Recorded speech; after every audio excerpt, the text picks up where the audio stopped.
Apocalipse. Texto e comentário. Leitura facilitada. Por Mauro Odorício. Editora Ave Maria. Canal Le Conde. Capítulo 14. O Cordeiro e seus eleitos.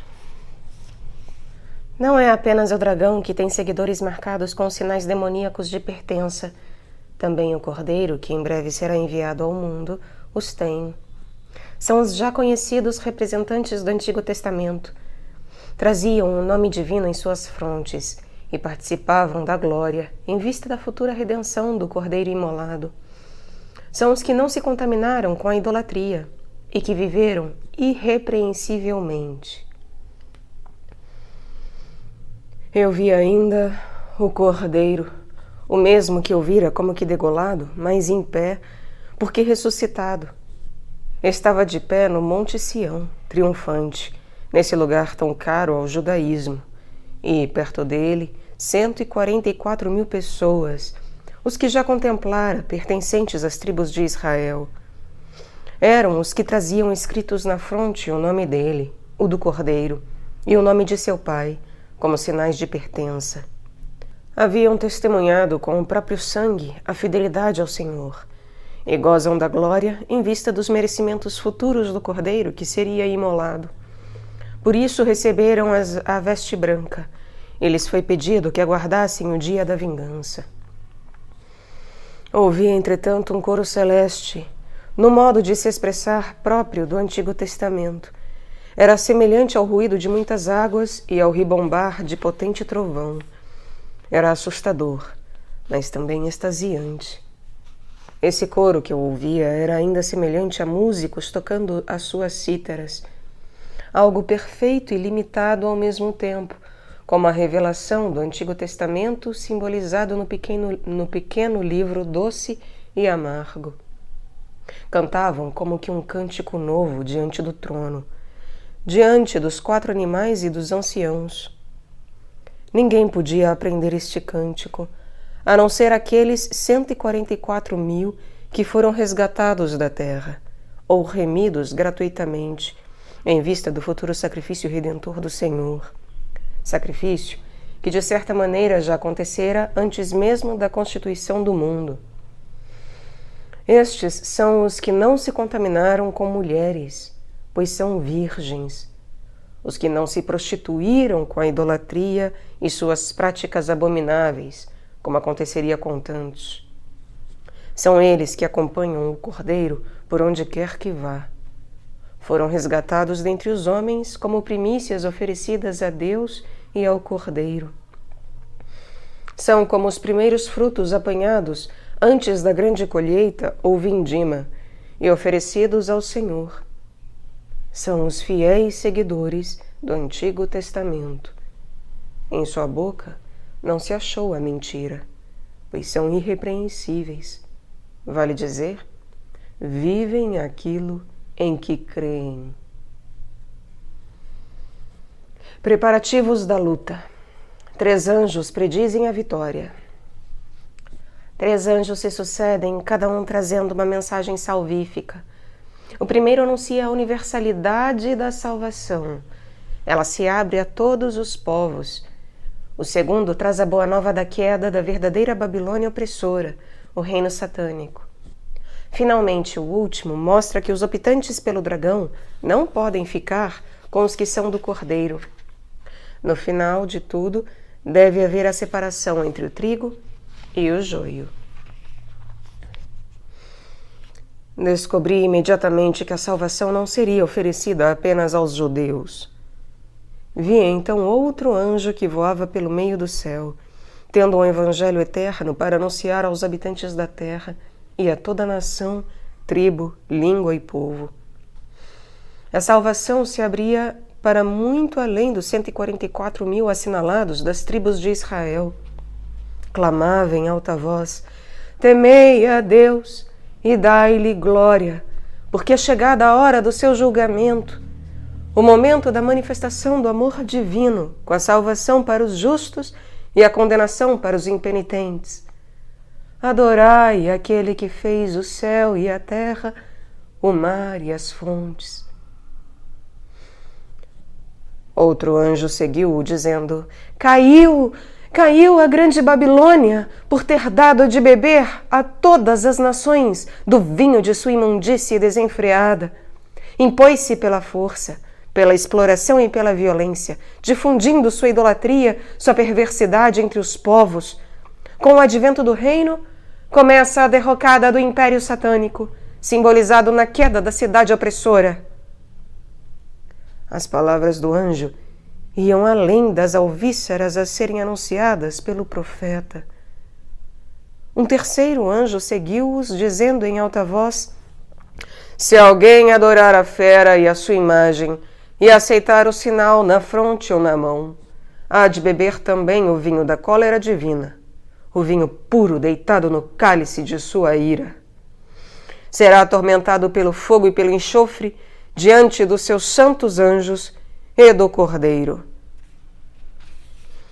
Este, antes de congregar os seus, destruirá o mal e seus seguidores. Ficará com o dragão, quem por ele livremente optou. A fumaça do seu tormento subirá pelos séculos dos séculos. Não terão descanso algum dia e noite esses que adoram a fera e a sua imagem, e todo aquele que acaso tenha recebido o sinal do seu nome. Os que viveram na perspectiva e até preparando o advento da salvação, testemunhando com a vida a própria fé, sabem que não morreram em vão. Eis o momento para apelar para a paciência dos santos, dos fiéis aos mandamentos de Deus e a fé em Jesus. Eu ouvi uma voz do céu que dizia: escreve, felizes os mortos que doravante morrem no Senhor, os que testemunham com seu sangue a morte do Salvador. Essa mensagem era tão importante que foi confirmada por outra voz. Sim, diz o Espírito, que descansem de seus trabalhos, pois suas obras o seguem. Com suas vidas e testemunhos, esses mortos prepararam e apressaram a chegada do Cordeiro Redentor. Visão antecipada do duplo julgamento.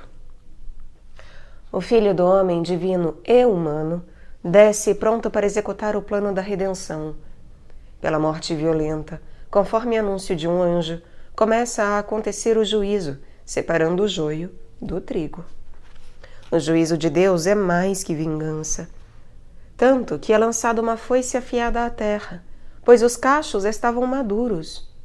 Os justos podiam lavar suas vestes no sangue do cordeiro imolado, no lagar da cruz. Eu vi ainda uma nuvem branca sobre a qual se sentava como que um filho do homem. Diferentemente do que verá o profeta, o misterioso ser estava sentado sobre a nuvem, a mesma nuvem que frequentemente manifesta a presença divina. Ainda conforme o profeta, o Filho do Homem estava com a cabeça cingida de coroa de ouro, coroa indicativa de que ele começava a reinar. Ficava-me cada vez mais evidente que tal personagem se identificava com o cordeiro. Além da coroa de ouro na cabeça, tinha na mão uma foice afiada, mostrando ser um juiz universal. Por meio dele se estabelecerá o dia do Senhor. Outro anjo saiu do templo, gritando em voz alta para aquele que estava sentado na nuvem: lança a tua foice e ceifa, porque é chegada a hora de ceifar, pois está madura a seara da terra. Evidenciava-se sempre mais que o juízo de Deus, traduzido pela foice, seria pela morte violenta do Filho do Homem. Acontecerá o julgamento das nações, mais amplamente do que será anunciado pelo profeta. Começará assim o reinado messiânico. O ser que estava sentado na nuvem lançou então a foice à terra, e a terra foi ceifada. Logicamente, com a morte violenta do Filho do Homem, houve a colheita. O trigo e o joio ficaram separados. Ficou estabelecida a seleção entre bons e maus. Os justos foram acolhidos no especial celeiro. Outro anjo saiu do templo do céu. Tinha também uma foice afiada. E outro anjo, aquele que tem poder sobre o fogo, saiu do altar e bradou em alta voz para aquele que tinha a foice afiada: lança a foice afiada e vindima os cachos da vinha da terra, porque maduras estão as suas uvas. Estes dados me foram importantes para aprofundar a compreensão da mensagem. Não se tratava de um dia de pura vingança. Tinha-se mais presente as uvas maduras, isto é, os justos a serem beneficiados, carinhosamente acolhidos. Esta visão vai além da que terá o profeta. O anjo lançou a sua foice à terra e vindimou a vinha da terra, e atirou os cachos no grande lagar da ira de Deus. O furor de Deus, que caíra sobre os maus, caiu sobre quem assumiu o sofrimento vicário, conforme dirá, no devido tempo, o profeta. Mas os justos, simbolizados nos cachos maduros, puderam sair do grande lagar com as vestes alvejadas pelo sangue do cordeiro, como me foi revelado. O lagar foi pisado fora da cidade, e do lagar saiu sangue que atingiu até o nível dos freios dos cavalos. Isto me mostrou que o Filho do Homem morreria fora da cidade, fora dos muros de Jerusalém. Do lagar não saiu o esperado mosto das uvas, e sim sangue, mas sangue salvador. Formou como que o mar vermelho que deixa passar o povo de Deus, mas afoga a cavalaria do faraó, os cavalos portadores de tantos males. Foram detidos, como detida será a cavalaria do faraó no mar vermelho. O sangue salvador barrou o mal amplamente pelo espaço de 1.600 estádios, ou cerca de 300 quilômetros. Em outras palavras, o sangue redentor atingira a humanidade toda.